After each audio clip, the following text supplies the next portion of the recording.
এদিকে আসো, এদিকে আসো। ঠিক এই রাস্তা দিয়ে প্রথম যে মেয়েটা ঢুকবে ঠিক তাকে তুমি এই ফুলটা বরণ করো।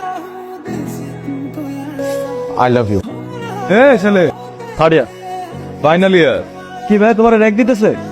থার্ড ইয়ারের বড় ভাই আমাকে র্যাঙ্ক দিচ্ছে ভাই। কি যাই হোক সরি বল। কি বলে আবার?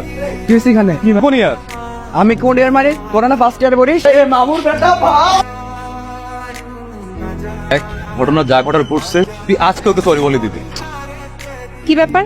আপনার কি মেয়েদের রাস্তায় আটকানোর স্বভাব নাকি? ঘটনা হচ্ছে কালকে যা ঘটছে আমার বন্ধু এটা ইচ্ছা করে করেনি আর ও তোমাকে সরি বলতে চায়। পয়সা সরি বলতে পারো না? কারো সরি বলা লাগবে না, চল।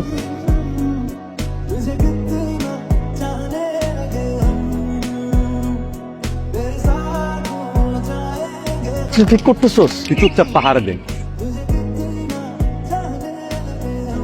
সবাই আমার দিকে তাকিয়ে আছে কেন? Miss 45 morning sir. 44 45 45 এই কারণে তোরা এত 45 করতেছিস। দোস্ত, ছেলেটা কিন্তু সুন্দর আছে। ছেলেটা তোকে পছন্দ করে দোস্ত। পছন্দ করে তো কি হয়েছে? আচ্ছা শোন, আমরা তো ক্লাসমেট, ফ্রেন্ডশিপ তো করাই যায়। একটু চাইস না, চেষ্টা মনে করবে। আরে যাই না। আরে কি এত অবাক হওয়ার কি আছে? আমরা কথা বলতে পারি না? না না বলো। তুমি তো আফরিনকে পছন্দ করো, তাই ভাবলাম যে তোমাদের ফ্রেন্ডশিপটা করাই দিই। তাহলে কি আমি বলে দিব আফরিনকে যে তুমি ফ্রেন্ডশিপ অ্যাকসেপ্ট করেছো? বলে দাও বলে দাও। কালকে বিকাল ঠিক 5টায় টিবাদে চলে আসবে। ঠিক আছে?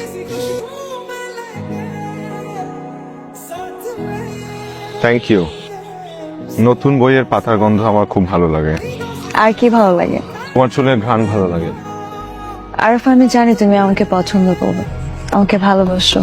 আমার ফ্যামিলি অনেক কনজারভেটিভ, এখনকার ফ্যামিলির মতো এতটা ফ্রেন্ডলি না আমার ফ্যামিলি। আমি যেমন আমার ফ্যামিলিকে ভালোবাসি, ঠিক তেমন আমি তোমাকেও ভালোবাসি। আরফ, আমি তোমার সাথে সারা জীবন থাকতে চাই, তোমাকে আমি বিয়ে করতে চাই।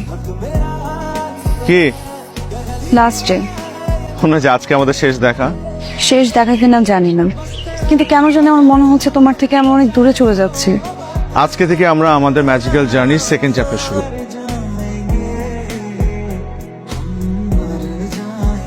হ্যালো আফরিন। ওর বিয়ে ঠিক করে ফেলছে, আমাকে পছন্দ করে রিং পরে দিয়ে গেছে। আমি কি করবার বুঝতেছি না। যেখানে আসো প্লিজ আসো না। আফরিন তোমার কথা আমাকে বলেছে। আমি আর আফরিন 2 বছর যাবত একটা সম্পর্কে আছে। এই ধরনের রিলেশনশিপ বিশ্বাস করি না। শুনেছি তোমার বাবা মাও নেই, কখনো খালার বাড়ি কখনো মামার বাড়িতে থেকে মানুষ হয়েছে। তোমার রুটলেস ছেলের সঙ্গে তো আমি আমার মেয়ের বিয়ে দিতে পারি না। আরে শোনো, কথাই যখন বলতে হবে তাহলে এতক্ষণ ভেতরে চুপ করেছিল কেন? খারাপ আমার বলার সাহস হয় নাই। তোমার বাবা যে ধরনের আচরণটা করছে আমার সাথে, কুকুর বিড়ালের মতো আচরণ করছে, সেখানে তো তোমার বাবার ফ্যামিলি ব্যাকগ্রাউন্ড নিয়ে প্রশ্ন করা উচিত। আরাফ, তুমি আমার বাবাকে নিয়ে আর একটা কথা বলবা না। ভুলে যেও না এটা আমার বাবা। আজকে আমরা বিয়ে করবো, চলো। তুমি কি পাগল হয়ে গেছো? মানে কি, তুমি আমাকে বিয়ে করবা না? এইভাবে কেন? একটু সময় নিয়ে সিচুয়েশনটা দেখে আমাকে বোঝার সময় দাও। 2 দিন পর তোমার বিয়ে হয়ে যাবে, তখন কি বিয়ের কার্ড পাঠাবো আমার কাছে? তুমি কিছু বলতেই পারো নাই তোমার বাবার সামনে, কখনো কিছু বলতে পারবা না। আমার আসলে না বোঝা হয়ে গেছে, বুঝছো? তুমি একটা বেঈমান, তুমি কখনো আমাকে ভালোই বাসো নাই। বাপ একটা বেঈমান, তুমিও একটা বেঈমান।